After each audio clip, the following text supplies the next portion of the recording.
ये तस्वीर आपने देखी, ये वीडियो आपने देखा या यूं कहूं सुना। इस वीडियो से आती आवाजें किसी भी व्यक्ति का कलेजा चीर देने के लिए काफी है। पक्षियों के रोने की आवाज ठीक उसी तरह आ रही है जैसे आशियाना तोड़े जाने पर कोई इंसान रोता हो। ये आवाजें उन मूक प्राणियों की हैं जिनकी पीड़ा इंसान अपने विकास की अंधी दौड़ में भूल चुका है, या कहें कि ना ही देखता है और ना ही सुनता है। हैरानी की बात यह है कि इन जानवरों का दर्द, उनकी आवाज ना किसी एक्टिविस्ट ने उठाई, ना नेता ने और ना ही मीडिया ने, और मुद्दा उठाया भी तो गिनी चुनी मीडिया हाउसेस ने। और दुख की बात यह है कि ये मामला जब सामने आया तो सैकड़ों जानवरों, पक्षियों की हत्या और उनके बेघर हो जाने के बाद नेता, कथित एक्टिविस्ट ऐसे चुप हैं जैसे कुछ हुआ ही ना हो। ये चीखें ऐसे पर्दे में चली जाती हैं जहां से बाहर ही नहीं आ पाती हैं। दरअसल ये वीडियो तेलंगाना के हैदराबाद शहर के बीचों बीच पॉश इलाके गाचीबाउली के पास एक जंगल का है। हैदराबाद के बीच में करीब 400 एकड़ एरिया में कांचा जंगल है जो एक ग्रीन लैंड है। इसमें बहुत सारे पेड़ पौधे हैं जो कई जीव जंतुओं और चिड़ियाओं का आशियाना है। कांचा जंगल को हैदराबाद का फेफड़ा यानी लंग कहा जाता है। सैकड़ों एकड़ में फैले इस जंगल की कटाई रात के अंधेरे में चुपचाप हो रही थी। कहा जा रहा है कि यहाँ पेड़ों की कटाई उस समय शुरू की गई जब एक के बाद एक कई छुट्टियां थी और हैदराबाद विश्वविद्यालय के छात्र छात्राएं घर चले गए थे।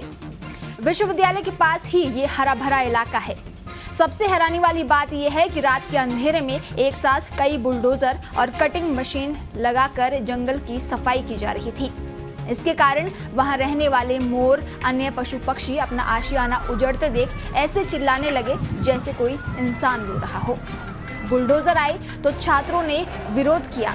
लड़की और लड़कियां सभी पुलिस से भिड़ गए। लड़कियों के कपड़े तक फट गए और छात्रों को डंडों से पीटा गया। छात्रों और छात्राओं को जेल ले जाया गया। ये सारे समाचार मीडिया में उस तेजी से नहीं दिखाए गए जिस तेजी से मुंबई में आर्य गार्डन वाला आंदोलन दिखाया गया था। कोई भी पर्यावरण एक्टिविस्ट छात्रों के इस पिटाई पर या छात्राओं के कपड़े फाड़े जाने पर भी नहीं सामने आया, और मोर, हिरणों जैसे जानवरों की लाशों की तस्वीरें सामने आने पर भी विरोध के वो स्वर दिखाई नहीं दिए जो ऐसे किसी भी अवसर पर आमतौर पर सुनाई देते हैं। कहा यह भी जा रहा है कि तेलंगाना के मुख्यमंत्री ने मीडिया को काफी धमकाया भी था। तो क्या यही कारण था कि हैदराबाद यूनिवर्सिटी के पास 400 एकड़ में फैले इस जंगल में आईटी पार्क बनाने के लिए बुलडोजर आ गए और चलने लगे, लेकिन कोई खबर बाहर नहीं आई।